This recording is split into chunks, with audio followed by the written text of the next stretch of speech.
My cab in front of the Rent Law Arms. See, the swank building on the avenue, see? Well, I see you standing there waving your arms around like a cheerleader. Can't you stand still? Stand still and keep quiet. I got it. All right. Now, wait a minute. Go on, cabby. Go on. You picked this fella up in front of the Rent Law Arms. Yeah, a swell dresser, too. Lots of money. You could see. Well, I could tell by his clothes, see? A good fit, good material. I know clothes, see? All right. Where's the body? Who was murdered or who did the shooting? Now, this is the homicide department, you know. Well, I don't care what department it is as long as it's police. And it says police outside in the street. Never mind. Something crazy happened this evening, you say. Now, what was it? Well, I took this rich guy with the ritzy duds to 10th Street, see? But not to one of them broken-down tenements there. No? No, something even worse. Well, from what I've seen of some of the places down there, what could be worse? A vacant lot. A vacant lot between the tenements. It's 2020 10th, you see? Just the address. He says, take me.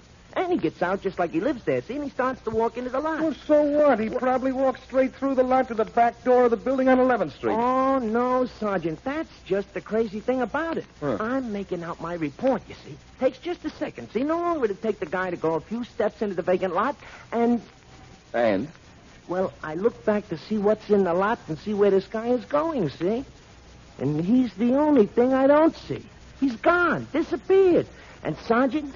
there was absolutely no place the guy could disappear to.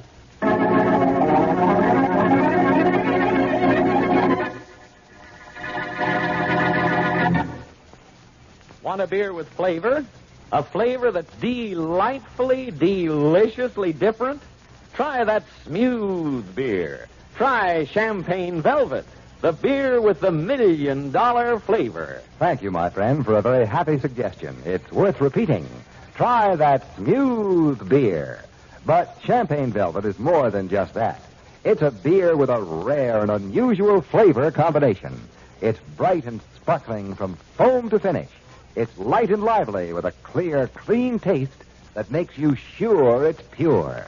And best of all, it has the rich, robust, and full-bodied flavor that stamps it as a beer of real premium quality.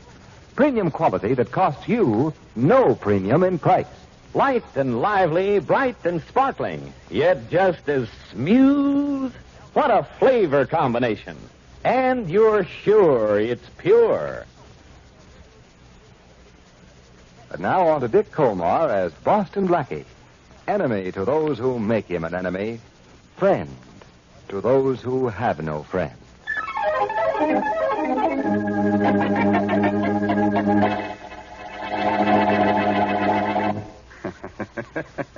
What are you laughing at, Blackie?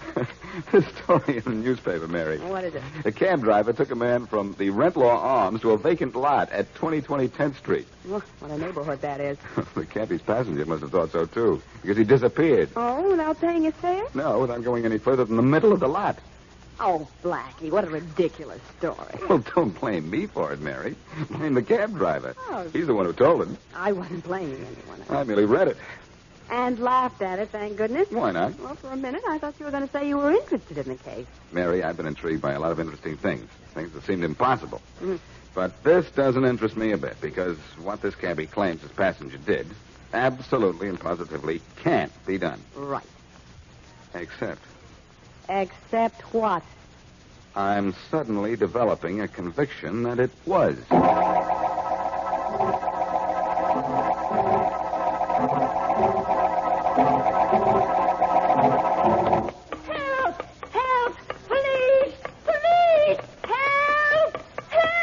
Take it easy there, Mrs. Brady. Nothing can be as bad as that. Oh, dear Officer Wilson, you're a sight to see. You're a sight to see yourself, Mrs. Brady. Running down the street as if you were being chased. Oh, dear Officer Wilson, there's a dead man right on the front steps of my house. Well, come on, let's have a look at this, Mrs. Brady. Who is the man? One of the tenants in the building? Oh, I don't know. I couldn't bear to look. I was just sitting on my stoop enjoying the fresh air after the rain and talking with my nephew when this body appeared out of nowhere on the steps before me. Well, you certainly have a crowd in front of your building, Mrs. Brady. We'll have to push our way through. Well, I'll help you, Officer Wilson. Get back there, Kevin. Come on, get back. Get back there. Get back there. I've got Officer Wilson here with me to look after the poor man. Somebody go for a doctor right away. The fellow might still be alive. I'll go for him. I'll get him.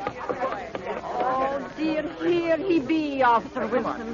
Lying just as he Stand fell. back, everybody. Stand back now. Stand back. That's better. Oh, dear, the poor man. I wonder who he be. Whoever he is, he was rich or knew how to dress. Oh, my. These are yes. fine, expensive clothes he's wearing. Oh, yes. He looks as if he might have been dressed for a wedding, for a funeral. Well, he is dressed for a funeral. His own.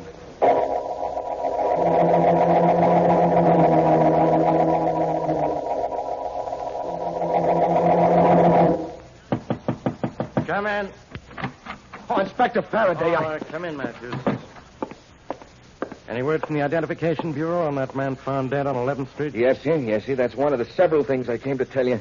There's nothing on him at the Identification Bureau. Oh, fine. Yeah. What else? Well, we found these little slips of paper in the dead man's clothing, hidden in a secret inside pocket. Clues, you think? Well, I don't know to what. Huh? Yeah, here's one that says, Loxley, 25. What? Yeah, here's another that says, Medican, 10. And another one saying Larkin, 50. Larkin? Yeah, they're written in ink, a man's hand, maybe the dead man's. Well, I don't know what they mean. Yeah, me too. Anything else? Yeah, the medical examiner said the guy died of a fractured larynx and crushed windpipe. That's a big house. What else? Well, nothing else, except that marks on the dead man's fingers show that he normally wore 2 big rings. And they're missing like everything else, huh? Yep. Identification, money, jewelry, the works. That's right, which Right. might mean that it was murder in the act of robbery. Probably. Yeah, I wish I knew who the dead guy was, though. me too. Might explain why he was in 11th Street and dressed as well as he was. Could be. Hey, maybe this ties up with that crazy story the cab driver told you. Well, maybe. Anyhow, I'll contact the Missing Persons Bureau, Inspector. They might... I've already done that. No dice. Well, it looks as if we're going to have a tough time finding out who the man was. Yeah, Matthews, we have a body without a name. But I want that name. I've got to have it. Sure do. It's awful tough to find the killer, unless I find out who's been killed.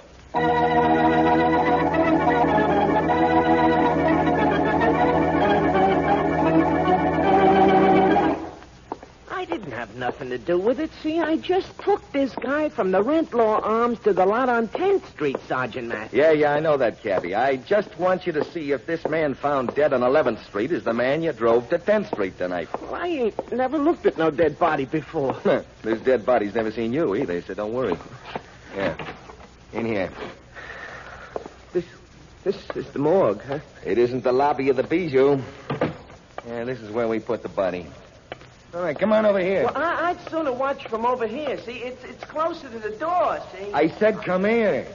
We want to know if this is the guy you took to 10th Street tonight, and you can't identify him from way over there. Yeah, but I got good eyesight. I can see a mile, see? All I want you to see is if this is the same man.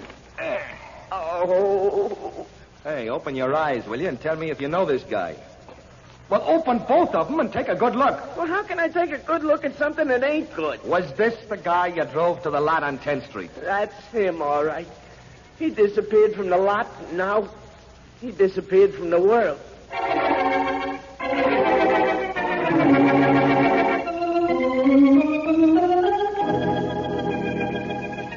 Well, Faraday, Mary and I just talked to a dead man's wife. What dead man's wife? The man found strangled on 11th Street. I had a hunch it might be the same man let out of that cab in front of the vacant lot on 10th Street. I read the story of how he disappeared. And it told the address where the cab driver had picked him up, so we decided to come here and find out who he was, which we did. You did, huh? Yes, Well, that's what I was about to do. What was his name? Richard Allistar. Mrs. Allistar thinks it was her husband who was found dead. She had an idea it was her husband when she heard a description of his clothing on the radio.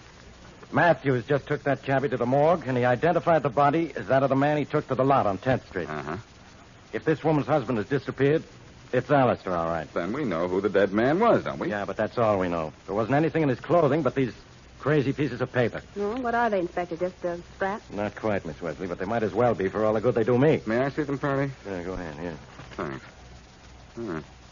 Names and numbers on them.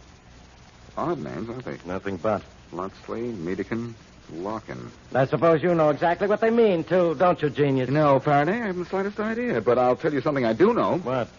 If we take a look at that vacant yard at 2020 10th Street where Allistar disappeared, we may find out a lot about this case.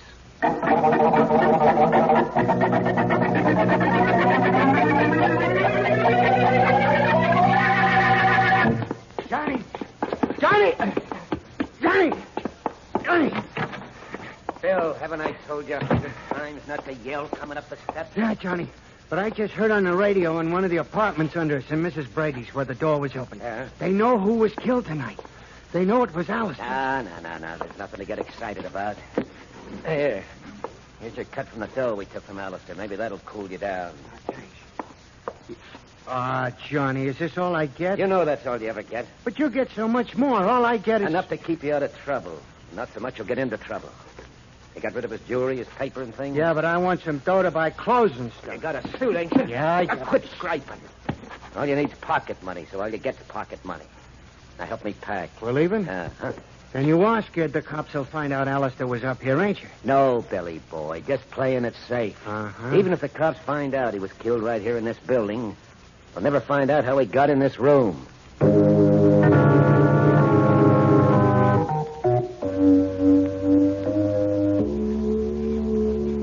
We're in luck, Faraday. Why? No one's walked into this lot since Allistar did. Hmm? There's only one set of footprints, and they're plain, too. I see them. Well, let's follow them and see where they go, Blackie.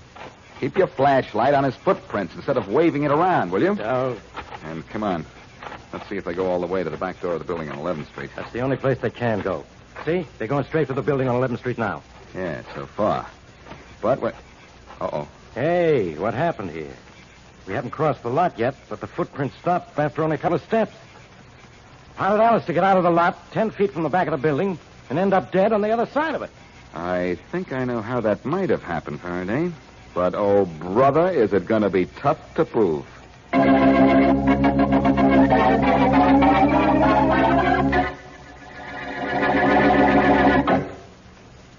Premium quality, yes, sir. Premium quality that is yours to enjoy at no premium in price. Now, that's something worth remembering. But every time you pour your glass of champagne velvet, you're reminded that you're enjoying a real premium quality beer at no premium in price. You know, of course, that more costly malt and grain, higher priced hops, and more careful and costly brewing methods are all a part of CV's famous $1 million formula. So CV has to have unmistakable premium quality. CV's flavor tells you all of that. It's bright and sparkling, light and lively from foam to finish, with the rich, robust, and full-bodied flavor of a real honest-to-goodness beer. Real premium quality beer. But that's not all.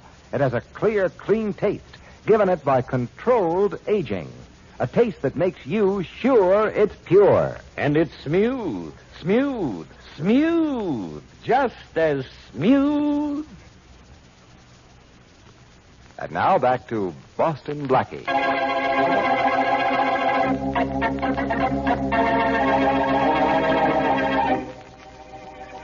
Wealthy Richard Allistar gets out of a cab at a vacant lot and seconds later disappears. Later, strangled to death, Allistar is found on the front steps of the building adjoining the vacant lot. Boston Blackie and Inspector Farraday find, however, that Allistar walked only a few steps into the lot where he stopped. As we return to our story, Johnny Kane and his frightened friend, Billy Evans, have moved from their rooms on 11th Street and are in their new hideout. I'm still scared, Johnny. Yeah. I'm still scared they'll find us. That was Boston Blackie and the inspector in the lot on 10th Street while we were moving out. Yeah, I heard him talking while we still had the window open, too. Yeah, well, Well, what are you worrying about, Bill? they'll find out Allistar was in our room, and then they'll find us. You aren't going to find us because they'll never figure out how Allistar got from that lot into our room without leaving any footprints. Hey, what do you got in your hand? Nothing. I heard something jiggling in your hand. Let me see what it is, Billy. all right. I just couldn't toss the jewelry in the sewer like you said. What? You don't give me much dough, so I thought I'd keep them instead. Stuff, huh? Allister's rings and watch and chain and other stuff. I told you to take everything of his and throw it away. I threw the wallet and his papers away, Johnny, but I just couldn't... No, Johnny, don't hit me. Well, then do what you're told. Go out and toss that stuff in a sewer somewhere. All right, Johnny. But what about Blackie and that police inspector? Well, I'm not worried about them, Billy. I'll never know what happened in the middle of that lot down there.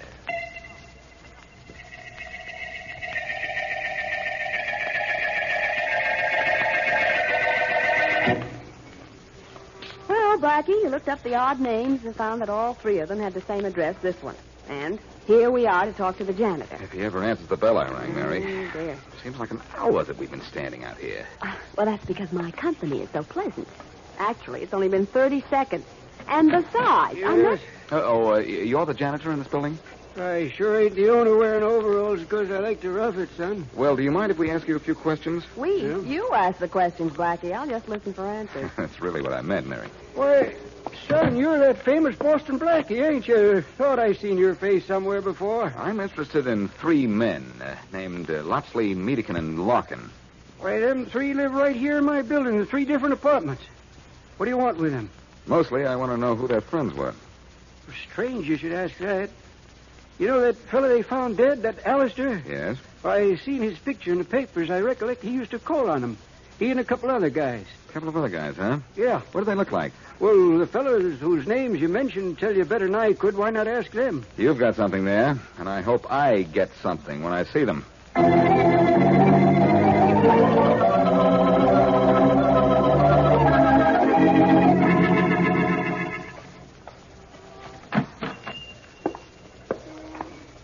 You still open for business? Well, I was just closing up, but I think I have time for one more customer. Well, how much will you give me for these rings and this watch and chain? I need some money. Well, let's have a look at them, young man. Sure.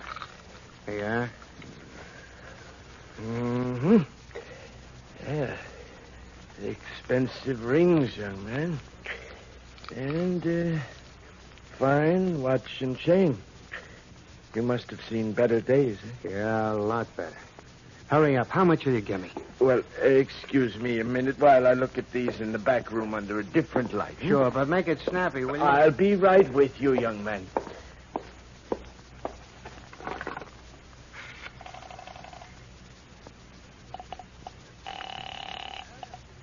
Operator. Get me the police department right away. Homicide department, and hurry. 1 minute, please.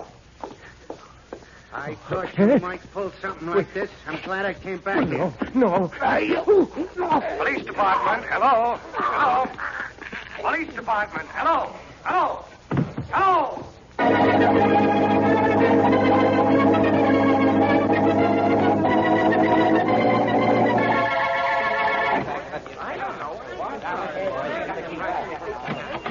Oh, Inspector Farraday, gee, I was hoping you'd get here pretty soon. Another murder tonight, huh, Sergeant Matthews? Yep. Who got it this time? Well, the owner of this pawn shop, I checked the call I got, and this is what we found. This guy here strangled to death with the phone still off the hook. Killed for calling the police. Yeah. What do you think it means, Matthews? Well, it means just one thing. Someone was here to sell stuff that was stolen, maybe the stuff of Allistar. Yeah. And we sent the word around to all pawn shops to report to us if anyone brought the stuff in. And Allistar's killer knocked off this guy, too, huh? Well, it might be the same guy or someone who bought the stuff from Allistar's killer. Well, in either case, this might be a lead to Allistar's killer. If the stuff was offered for sale once, it must be offered for sale again. Maybe. Well, all we have to do is wait. The only disturbing thing is, I got an idea Boston Blackie isn't waiting.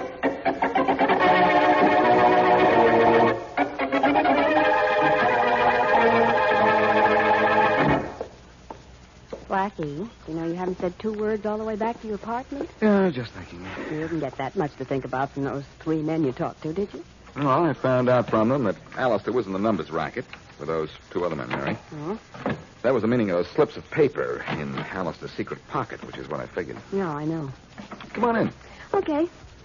Here's the paper saying Lotsley 25 meant Mr. Lotsley had bet 25 cents and so on. Yes. Uh-huh. And I have a description of Allistar's 2 pals who used to accompany him. Yeah? I'm going to call Farraday. You must feel like insulting somebody. I couldn't very well do it to you, could I? You wouldn't want to, would you? I bet Faraday won't talk to you. He's probably busy with that second killing we heard about on your car radio. You know, the strangling of the pawnbroker. He'll talk to me. I told Faraday I thought I knew how Allistar was able to disappear from the edge of the lot. Mm-hmm. Now I think I know why he was killed and by whom. Farraday, homicide. Hello, Faraday. This is Blackie. Not again. Yes, and I know you're working on the murder of that pawnbroker. Remember I said I knew how Allistar got out of that lot without leaving footprints? I don't care what you said. Well, you might care when I tell you it's possible that pawnbroker was killed by someone trying to sell the jewelry stolen from Allistar after that someone killed him. Now, if his two partners lived in that building on 11th Street, next to the lot, Yeah? then the two partners killed him. How'd you dream up this two partners idea? I'll let you know later. Don't bother. Allistar was killed by strangulation, wasn't he? Yeah? It might have been a rope around his neck that caused his death. Hey, I think you got something. The two guys dropped a noose from the roof of the 11th Street building and yanked him up. That would account for his disappearance. Right. Now we've got to find those two guys for one reason. Murder.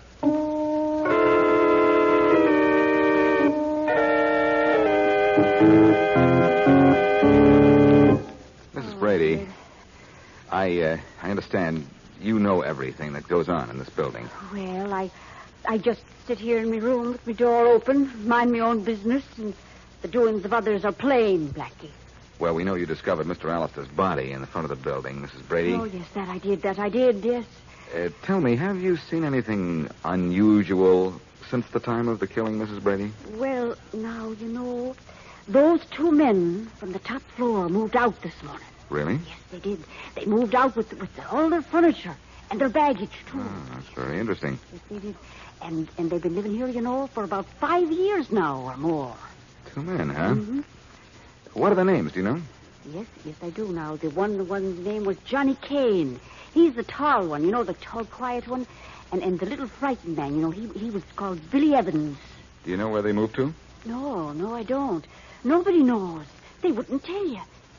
Say, do you think they killed that poor Mr. Allistar? Think it, Mrs. Brady? I know it. I wish I knew where to find them.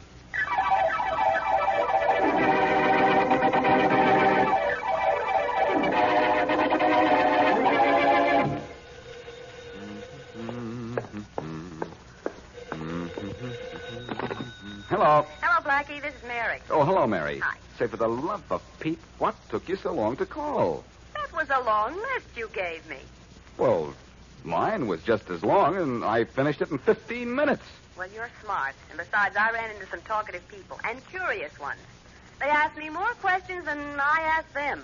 Well, I hope you got at least one good answer to yours. Mm-hmm. I didn't have any luck at all. Well, I did. Good work. Oh, it wasn't anything any red-blooded American citizen wouldn't do. Now, never mind a description of your citizenship. Okay. Do you know where I can find the two cold-blooded citizens I'm looking for? Uh-huh. I do, Blackie. But look, you be careful when you walk in on them. Because what might happen to you when you do makes my blood almost as cold as theirs.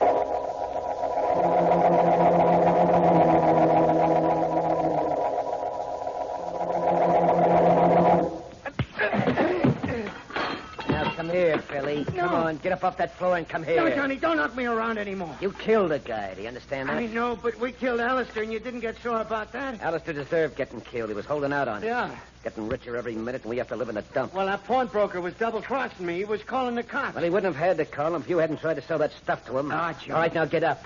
I'm going to teach you to do what you're told. No, Johnny, no. If you won't get up, I'll pull you up. No, Johnny, no. Now, this is for being a bad boy. Here's one to sleep on. You dumb jerk. All right, Kane, don't move or you'll be where your friend is. Who are you? Boston Blackie, and I heard your little conversation with Billy. Oh. You two are the ones I'm looking for. How'd you find me? You'll find out at headquarters. Well, I think you'll find out that my friend here isn't the only one I can put to sleep. Oh, yeah. So you... Sorry, friend. But when you wake up, you'll find out that I don't sleep in the daytime.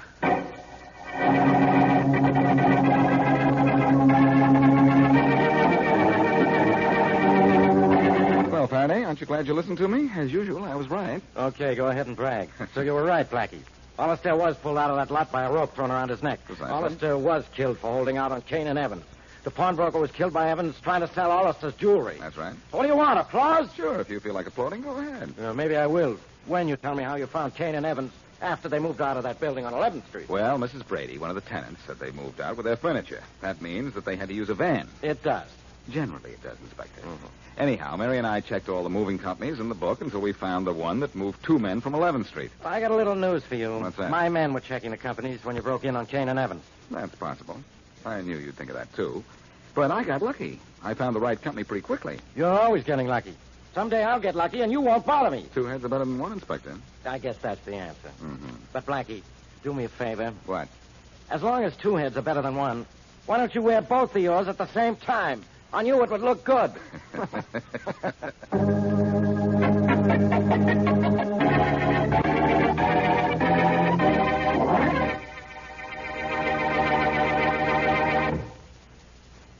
Make mine CV, because for me there is no finer beer. And it's just as smooth. Make mine CV.